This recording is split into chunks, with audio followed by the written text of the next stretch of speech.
Welcome to Santa Barbara Talks with Josh Molina. It's my pleasure today to be here with Santa Barbara Police Department Police Chief Barney Melekian. And Barney is a very decorated law enforcement individual, very well respected both locally and around the country. So it's really an honor to be able to talk to him today about so many of the important issues that we're facing here in Santa Barbara as it relates to law enforcement. And I want to just thank you right here at the beginning, Chief Melekian. Thanks for being on the show. How are you today?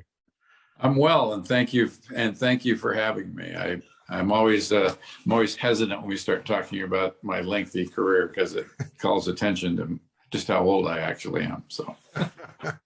Oh, well, okay. Well, I appreciate you taking some time here. I want to talk to you about a few things related to law enforcement and just social justice issues here in Santa Barbara. You obviously are paying very close attention to what's happening with the Community Formation Commission. And so I thought we would start there because we've had some time now where the group has had some meetings. And I wanted to sort of get kind of a review, an update, just sort of get your thoughts on where this process is at and where does the police chief stand on this process and creating this commission, which I guess ultimately would create a civilian review system is the term they're using. So what's going on, Barney, with this commission? What are your thoughts? Well, I've been struck. I very deliberately stayed away from the first about 6 weeks of their meetings because I was very sensitive to the idea that the police department would be trying to put its thumb on an oversight process or the development of it. But I've attended every meeting since then. And I've been struck on balance. I think one of the things they did, they brought in NACOL, which is the National Association for Civilian Oversight of Law Enforcement. They could not have found a better consultant. And maybe I need to pause for a second and be very clear that I and the police department in general support the concept of civilian oversight. There's no objection to it. And over the course of my career, I've been involved in the establishment of oversight bodies and been involved with them. And I've been struck by the groups. They're working very hard. They're very dedicated people, and they're clearly trying to come up with what they view as the best system for Santa Barbara. The only thing I've tried to convey to them on a fairly regular basis is that as you do this, remember, this was born out of the tragedy of the murder of George Floyd. But let's remember that we're trying to design something for Santa Barbara, not for Minneapolis or not for Chicago or not for South Carolina or not any of the other places where we've seen some of these terrible incidents. And the second thing is that any successful oversight process needs to include active collaboration with the police department. In other words, if the police department is categorically not involved either in the design or the operation of that body, then it's a purely regulatory function and the law becomes sort of the minimum. You give the minimum and not much more. And I think on the other hand, if the police department is a participant and the chief is committed to their involvement in the process, I think it serves everyone's interest. And lastly, and possibly most importantly, is as we have these discussions, I think it's important to remember that whatever we're talking about in terms of changing criminal justice, of reimagining policing, or whatever term you want to use, is to not denigrate the men and women who do the work, because they are faced with an incredibly complex and difficult task. And one of the challenges, I think, of the last year and a half has been the narrative that policing and by extension the people who practice it are somehow bad. So those are but I think they're making good progress. But I think remembering those three things is going to be a critical piece of their ultimate success. So talk a little bit about why it's important for law enforcement to at least be in conversations when having this discussion. Another perspective might be, how can we create a system that objectively reviews future complaints or issues within a department if you have somebody who may have a conflict of interest, either a direct or emotional one, somebody who maybe has a little bit of a perspective that is not totally an outsider one. So can you talk about how you reconcile those two? Yeah, that's a great question. And are you referring to once the commission is established or now? I'm talking about now, because now they're in the talks of, what would this system look like? Okay. Right. And they have hired the consultant, and now they're going through this process. And if law enforcement is part of the conversation now, to what extent should it be? Should there be somebody in law enforcement on the final board? And talk to me about what your perspective is on those. I think for the purposes of the process of now, and there's nobody in law enforcement, and certainly myself or anybody from the department or the POA for that matter, who attends these meetings. We don't vote. We're really there just if they ask us questions or want a perspective on something. I think when the final commission is created, I would agree that the commission should probably exclude anyone who worked for the Santa Barbara Police Department, because you're trying to do oversight for that. But I do think there are a lot of aspects of policing, whether it's in the area of tactics or perspective or training or how things go, that many people don't have direct knowledge of. And it doesn't hurt to have that perspective on the board. I would certainly not, it wouldn't be meaningful oversight if you've got a 7-member body. I just made that number up. If you have a 7-member body and 6 of them were former cops, that probably wouldn't be good.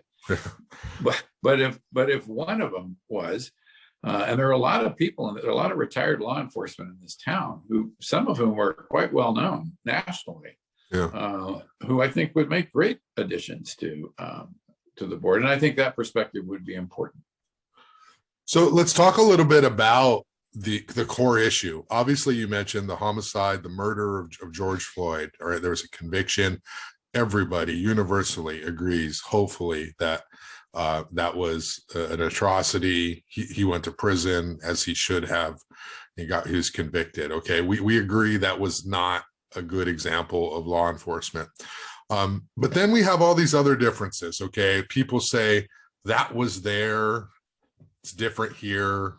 Most law enforcement is this, not that. But then you have a perspective of, well, just because it hasn't happened here in Santa Barbara doesn't mean it couldn't happen. What is your perception of the Santa Barbara Police Department right now in terms of things like implicit bias, and how do they approach the community in ways that are not singling out certain types of people?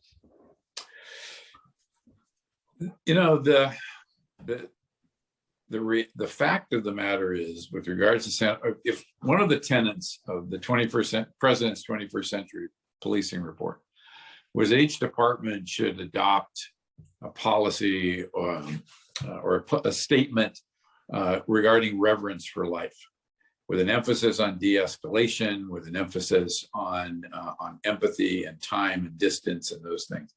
And what's fascinating to me in a very positive way is how often the police department here in Santa Barbara does that in ways I've not seen in other places. And I certainly am not, I can't take any credit for it, but I think it runs very deep, and it runs very much in the past. If you look back at the way we respond, way this department responds to incidents where lethal force could be used but hasn't been. I started this job in March the 1st, and I have easily, because there was an incident right out of the gate when I started where the officers probably would have been justified in using lethal force, didn't. And I started sort of collecting these, and I've got at least 10. Mhm. Most recently, there was a guy at Haley and I believe it was Santa Barbara and later Anacapi was running around with a knife, threatening people with a knife. And he, confronted the officers on 2 separate occasions where they easily could have used lethal force to end this thing and didn't. So that's sort of the state of play at the moment. I think one of the positive things about the Community Formation Commission and establishing oversight now is we're not in the middle of community anger over a specific incident in Santa Barbara. And so we have an opportunity to design something that will serve everyone's interest, that will provide a place where the community can go and complain if they think that they haven't been well treated. They can create a place. It's a place where, although actually, and I hope we touch on this in a little bit, we do have a police commission, and that's an issue that's going to have to get resolved at some point. But someplace where if there is a controversial incident, the public can be heard, and the chief and the department can be heard, and the issues can be aired out in a very public forum. And I think we've got an opportunity to design that. And I'm hopeful that NACL is going to help us do that. Okay.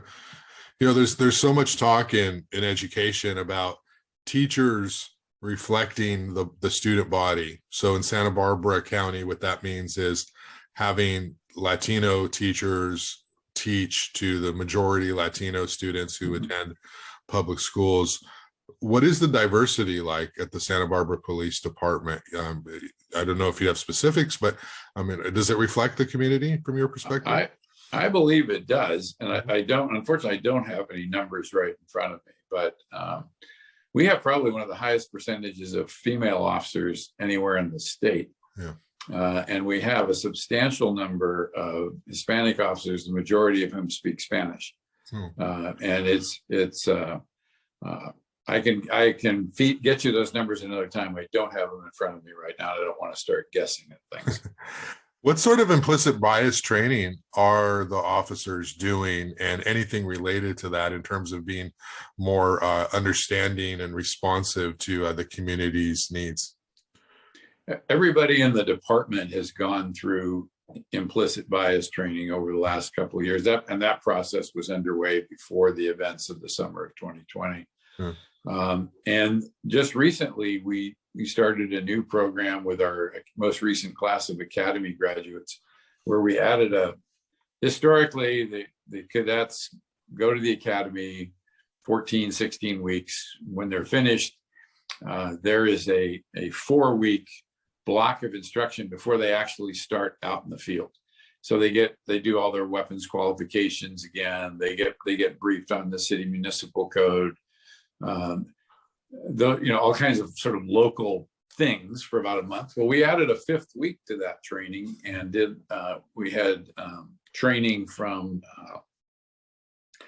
community members on the African American community. We had a meeting with the representatives of the Hispanic community. We took them around to community-based organizations.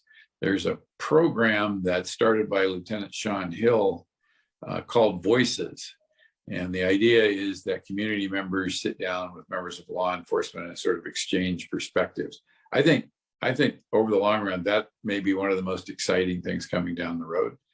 But the goal is to ultimately have the entire department participate in the Voices program, and probably to expand that week of community connection. Because one of the realities of today, this department, and we're not unique, although it's a little bit more aggravated here, is very few of the officers live in Santa Barbara. They commute, some of them substantial distances, and so building that community connection gets to be a little bit more challenging. Is that a factor of the cost of living, or is it that sometimes law enforcement wants to be separate from where they go shopping or buy groceries because they don't want to be recognized? What would you say that the fact that we don't have a lot of them living here is attributed to? I think the biggest thing is the cost of living. I really do. I mean, I think there's a little bit of the other, although that's far less pronounced here than it was in Los Angeles County, where I spent most of my career. Yeah. But I know that in a lot of departments, including other departments I've worked in, that starting about 15 or 20 years ago, as the cost of living went up, and especially as officers sort of mature in their career, start families, those kind of things, they're looking for a place that's more affordable. And very often, particularly in Santa Barbara, that's just not the case anymore. So the people who I've still got, I think about 20%, only 20% of the sworn personnel live on the south coast of the county. So it should be noted that law enforcement has a lot of support, especially in Santa Barbara. And I want to talk about, the election, in a second here. But I was hoping you wouldn't. But yeah, we're gonna have to go there. But it should be noted, law enforcement has a lot of support, and there are people who are observing the Community Formation Commission conversation, the Civilian Review Board, and they sort of feel as though, hey, we got a good police department here in Santa Barbara, and there may be too much. It may be a bit of reaction that was not necessarily needed locally. That's a perspective that a lot of people have. Can you talk about what it's like for law enforcement to do their job these days? I don't want to sound like Pollyanna, like, oh, law enforcement are, heroes every day and we need to respect everything they do. But I mean, I realize it's more complicated than that, but I do want to sort of have you acknowledge that it must be hard, right? Because they know everybody's watching. They know there are cell phones everywhere. They have to be, they have to work differently than they used to. And are we seeing softer approaches to crime because of this environment that we're in now, where law enforcement is under such a microscope? What's it like to be a law enforcement officer right now? I've said on more than one occasion, publicly and privately, that I think right now that being a young police officer working the street is more challenging than it's ever been. Not because the criminal behavior has changed, not because of any of those things, but because the degree of public skepticism to some degree, and the proliferation, as you point out, of cell phones and videos, and I don't know of any other profession that is recorded as much as law enforcement is right now, and nor do I think that they'd like it very much. Mm-hmm. And it is difficult. And I think the underlying narrative, particularly after last year, is a certain level of anxiety on the part of officers that, well, what happens if I do get involved in a deadly force incident? What's going to happen to me? What's going to happen to my career? What's going to happen to my family's welfare? Those are real things. That's not made up stuff. I think that, without getting into some specific cases, the work that police officers do is extraordinarily complex, and the decisions that get made very often in a very short period of time. And I've been doing this. Next April will be 49 years. I figured that out the other day. And I'm not naive about the challenges of law enforcement. I'm not naive or ignorant of the history of the relationship of law enforcement and communities of color over the years. I'm all on that. But the changes that have occurred in this profession in my 49 years are unbelievable. And the business that I came into, I wouldn't recognize what the business is today. Mm. And so I just think it's important to remember that, because it isn't, and you touched on it. This issue about going into active shooters or the very heroic stuff, the officers are going to do that. They're always going to do that. But that's not what keeps you coming back to work every day. Mm-hmm. It's this day-to-day interaction with people, and right now it's challenging. Yeah. Do you think with all of the systems that are in place, all of the knowledge, all of the training, the psychological evaluations, the awareness in 2021, can somebody become a police officer in Santa Barbara who is a racist or who is somebody who still holds these values that they may have been taught, or their parents were taught, where they believe that there's a certain type of person who's more prone to committing crime than others. That's the stereotype, right? Like, who goes into law enforcement? Okay, it's people who want to shoot a gun, or people who have this sort of attitude that they want to keep order as they see it. Can somebody like that become a police officer in 2021 with all the systems that are in place? Maybe. Mm-hmm. I mean, maybe they could get through. It wouldn't happen very often, but more importantly, they wouldn't last very long. Mm. You might be able to fake your way through the hiring process. You could not fake your way through the academy and the training process. And that's, I think, one of the challenges of American law enforcement is that each department has a culture, and some of that is regional. I mean, it's a little easier to parse out here, but when I was in LA County, there's 45 police departments in LA County. I worked in Pasadena, and we were surrounded by we shared borders with 7 different law enforcement agencies. So each department has to answer that question for itself. But I think on balance, it would be extraordinarily difficult for somebody to last any length of time that held those attitudes. Okay. All right. Let me ask you some politics questions. And, let's keep talking about this, Josh. Okay. We'll get back to that. But, let's see. You have freedom here because this is your last police chief job. Yeah. You've already said it's, not going to last forever. You're going to stick around a little bit longer, as I understand it. But, you can say what you want. Okay. You're not really worried about the city administrator coming after you or anything. But we've had this change. We just had this election, and we have a new mayor, and Mayor Kathy Murillo was not somebody who was supported by the Police Officers Association. They were very public about that.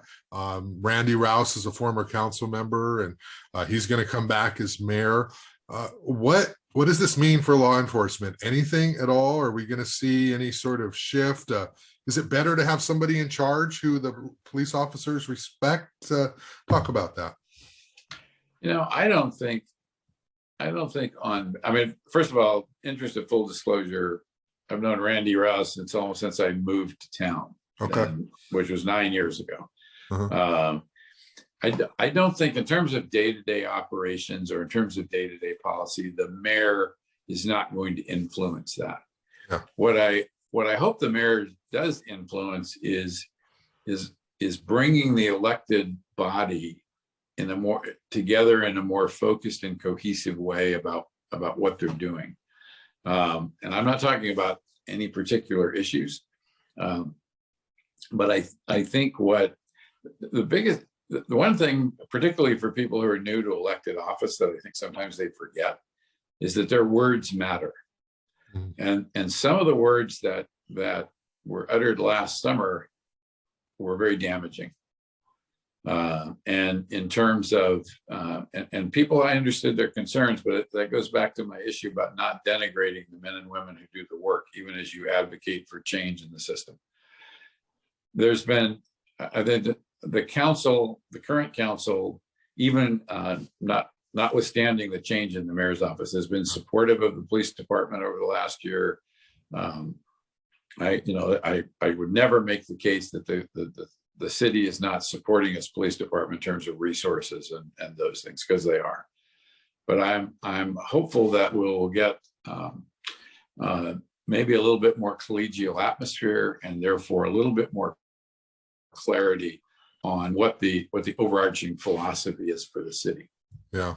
Okay. So you're saying the law enforcement officers, they hear what happens on Tuesday evenings and afternoons, and it matters to them whether they feel supported or not in a job that is already very difficult to pursue on a day-to-day basis. Yes. What are the real issues of crime in Santa Barbara? What do law enforcement officers have to deal with on the ground? Is it is, remembering the last sort of update that the police department gave to the city council, but, so property crimes, burglary, what are some of the issues that are real to this community that we've got to address? The biggest, without question, the major issue facing this department on a day-to-day basis is the issue of homelessness and dealing with the mentally ill.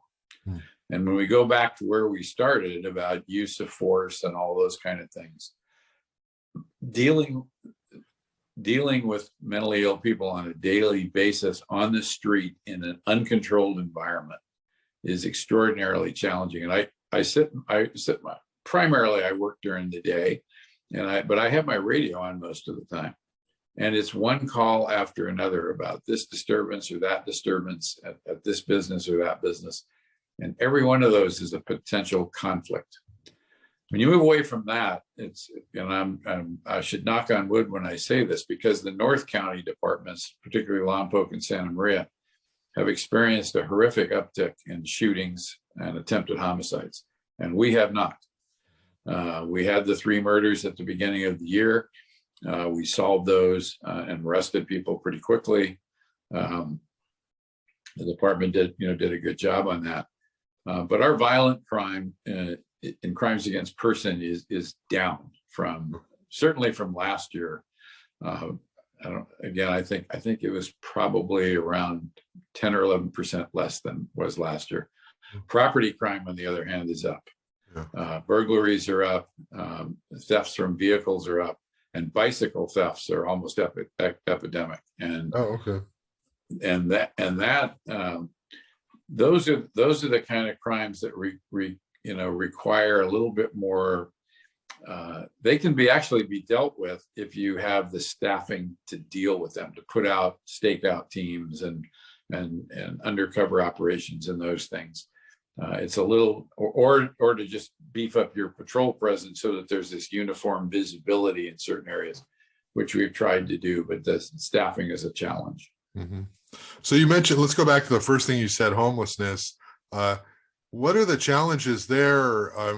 Business owners, property owners, particularly, we hear about this in the downtown area, that they have to deal with the same sort of people who are blocking access to their buildings or making it uncomfortable for people to patronize their businesses or shop. Law enforcement can't go arrest homeless. There's some candidates who may have wanted to do that during the election, but you can't do that, right? That, for one, our jails can't accommodate that. Plus, I don't think it's legal for somebody to be out in public if there's no place else for them to go.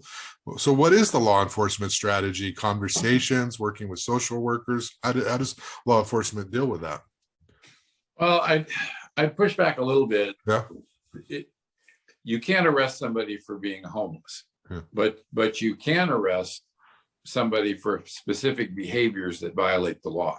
Yeah.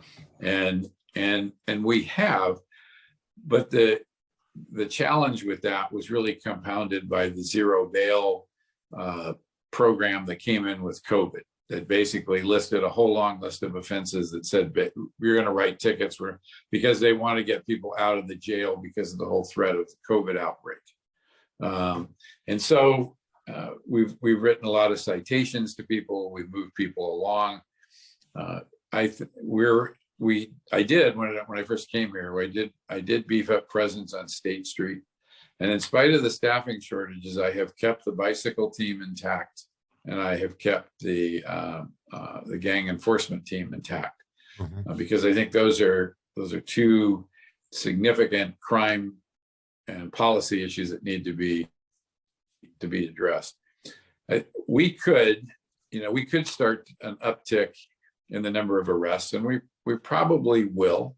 I don't know where the Rose Garden situation is going to end up, but the Rose Garden, the fact that it was there, helped deal with the Boise decision, which said you couldn't arrest people or you couldn't move them along if you didn't have any place to move them along to. Well, right now we do.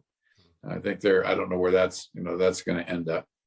But this is and this I will jump into. I think a lot of people believe this is strictly a housing issue, and I would argue that it's not. It's a piece of it, but Yeah. it is a mental health and substance abuse treatment shortage problem, and that's really what's driving this. I can tell you, to show you how long this has been going around. In the late 1980s, I was a brand new lieutenant in Santa Monica, which was ground zero for the homeless back then in LA County. And they sent us to Santa Barbara to study how to deal with the homeless, because Santa Barbara was on the cutting edge of that. And fast forward 35 years, when my wife and I moved here, and I was on the Fire and Police Commission for about a year till I went to work for the sheriff. Uh-huh. And I found out Santa Barbara Police was sending people to Santa Monica to study how to deal with the homeless, because they were on the cutting edge of how to deal with it. Yeah. And that while there are different tactics and things that can be employed, in truth, we need to get people.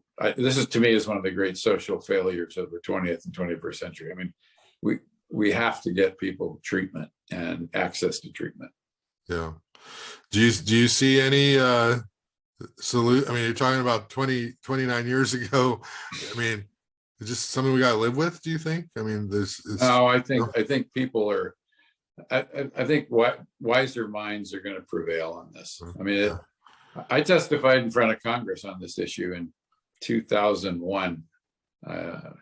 And at that time, you don't hear it so much anymore, but at that time there was a prevailing argument that people had the right to be homeless, that you should leave them alone. They could be homeless if they wanted to be. Yeah. And I think I said it at the time, that what you're talking about is you have the right then to die on the street. Mm-hmm. And the impact of it didn't hit me as much in California, where the weather's nice, as it did when I went back to Washington, D.C. and saw people, sandwiched in between piles of blankets, mm-hmm. in the freezing cold in February. Mm-hmm. It's just nuts. You mentioned the Rose Garden Inn. Hopefully it's not too much of a curveball here, but can you offer me a comment on whether that was a success or not? I know it was the most interesting thing. The first council report, I think it might have been in September, about the status of the Rose Garden Inn, or I guess it would have been October. It was great, right? It was positive. Things are going well. That same day, before the meeting at 2, I went there. There were about 5 law enforcement cars parked in the parking lot. There's a guy out front with a sign who's very, I guess, a well-known homeless individual.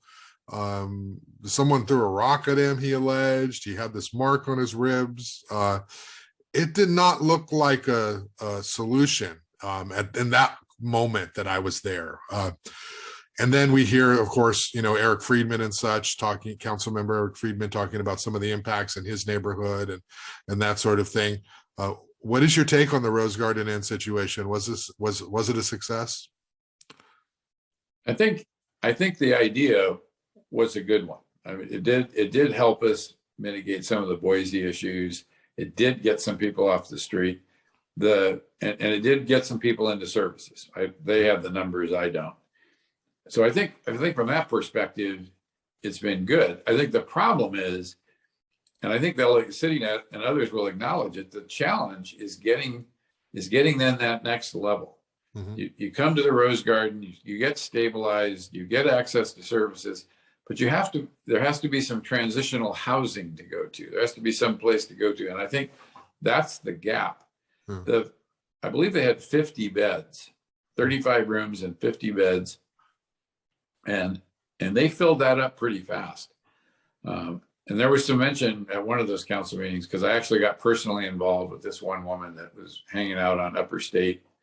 And I was able to talk her into going to the Rose Garden. And by all accounts, it worked out great. She went to the Rose Garden, she accepted services, she was all doing this. And then they found her some transitional housing, but it was in Lompoc. And she didn't want to go to Lompoc. Yeah. And there's a voluntary sort of element to this. So I think, and the Rose Garden itself, crime is actually lower than it was before the project started. We had more calls for service at the Rose Garden before it was this current setup than it is now. Right. But the neighborhoods around it, there's no question that they have been negatively impacted by by people who usually fall in two categories. One, people who know somebody at the Rose Garden, so they come up and they want to visit, or they come up to the Rose Garden because they want to get in, and that's happened too. And most of the time there's no room. So, and the Rose Garden has been I would say a qualified success, but in terms of systems changes, I'm not sure what that impact is going to be until we can get that next level.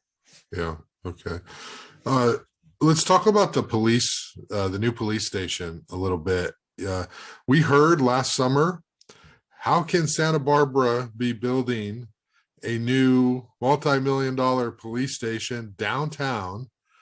Why is the city investing dollars into this when the city should be investing dollars into programs that have to do with non-lethal solutions, to the problems facing the community? And obviously it's a complex issue because the community for a long time has been wanting to build a police station, and law enforcement has wanted it, and there hasn't been funding, or I think it was put on a bond measure and it didn't pass. But if you work in that building, it is got a whole host of safety issues. It's not a matter of comfortability anymore, it's a matter of safety.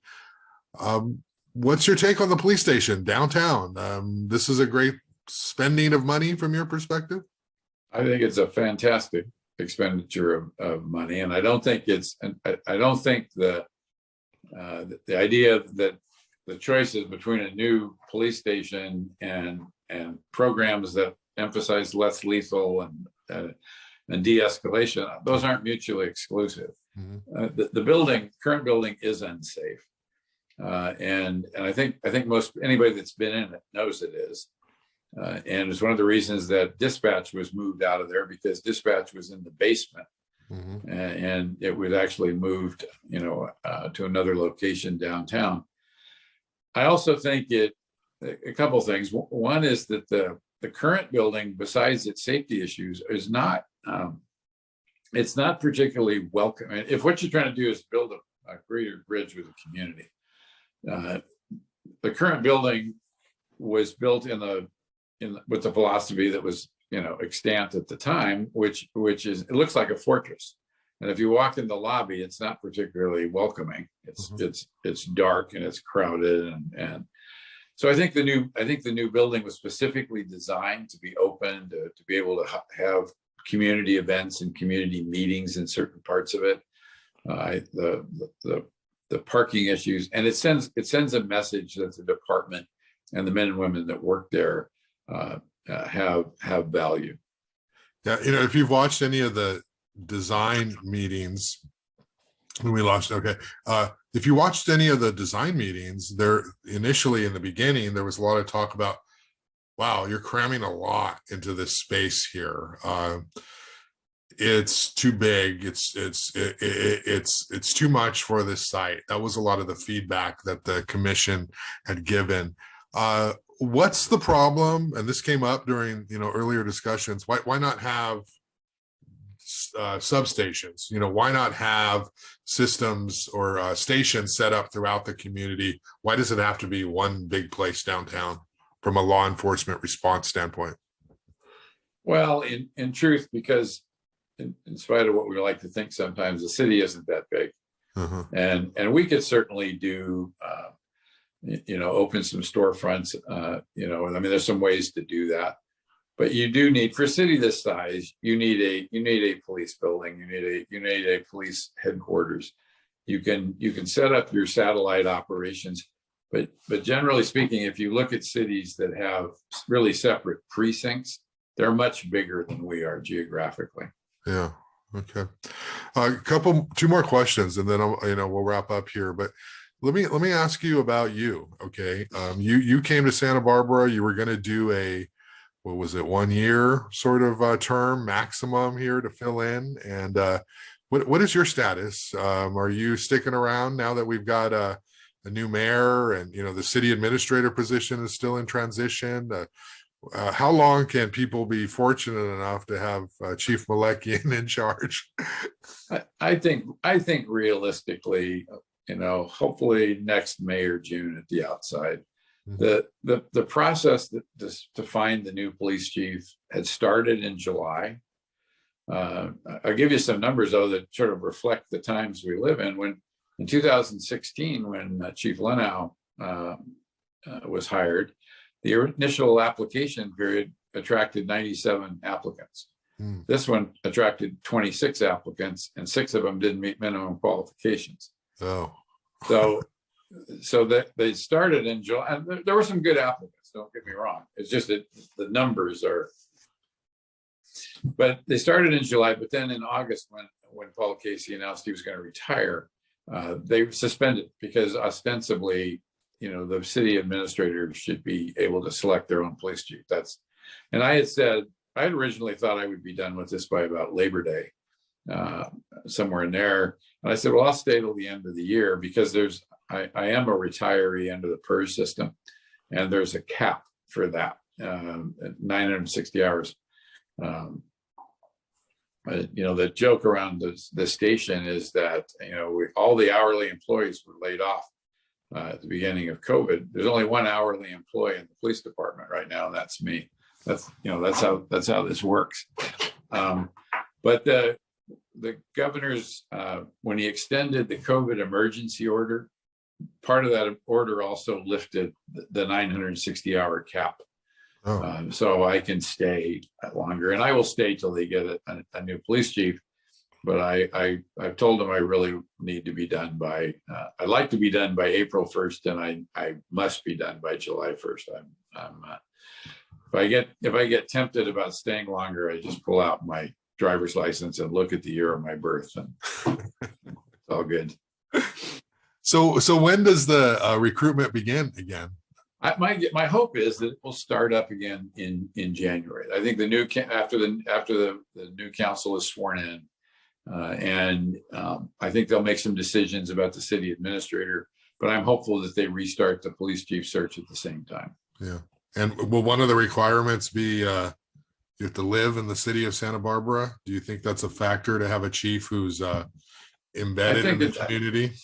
I think it's nice to have. I think it's very nice to have. I mean, I think it makes a huge difference. I believe the current requirement, at least under Paul Casey's leadership, was that you had to live in the South County. Mm-hmm. You had to live somewhere between Carpinteria and Gavio, just so that you were in striking distance. Whether that's feasible or not, I don't know. Yeah. Okay. And as we wrap up here, I just want to kind of go back to where we started and just give you kind of an opportunity to talk a little bit about, if anybody on the Community Formation Commission is watching, listening, what do you want to say in terms of your perspective as a longtime law enforcement officer, as far as this process goes and eventually where we're headed? I think what I would like people to realize, whether they're on the Formation Commission or not, is that we have some incredible men and women who work here. And it's easy to say that, but all you have to do is look at their actions, to look at the situations that get resolved, at the way that they treat people and talk to people and handle people. And so as we talk about system change, don't denigrate the men and women who work here. Second of all, is that we should design a system that will work for Santa Barbara, that reflects the department that we have, the city we have, that provides the community with a place to bring their concerns and complaints if they think we haven't handled something right. But it's not, this is not Seattle, this is not Minneapolis, this is not a huge, urban center that requires, an overwhelming, almost a separate department. And lastly, and maybe most importantly, is that I personally and this department in general are absolutely open to civilian oversight. And I have no concerns about it. I think it's actually good for the department. It's good for the community. And I hope that we can arrive at it together. Mm-hmm. Is there a difference between system and board? The terminology that city attorney's been using has been civilian review system. we hear it in the vernacular of civilian review boards. Is there a difference? If there is, I don't know what they would be referring to. It's been called, a half a dozen things around the country, and it really is just a question of what they do. Okay. All right. Well, I really appreciate you taking some time to talk about these issues and, lend your knowledge and your understanding and your perspective to these very complicated issues that we're all having to reconcile with in 2021. And, you balance getting the law enforcement side out there, but also acknowledging the very real concerns and issues that people have about, law enforcement in 2021. So thank you. Thank you, Josh. I appreciate the opportunity to be here. All right. Take care, Barney. You as well.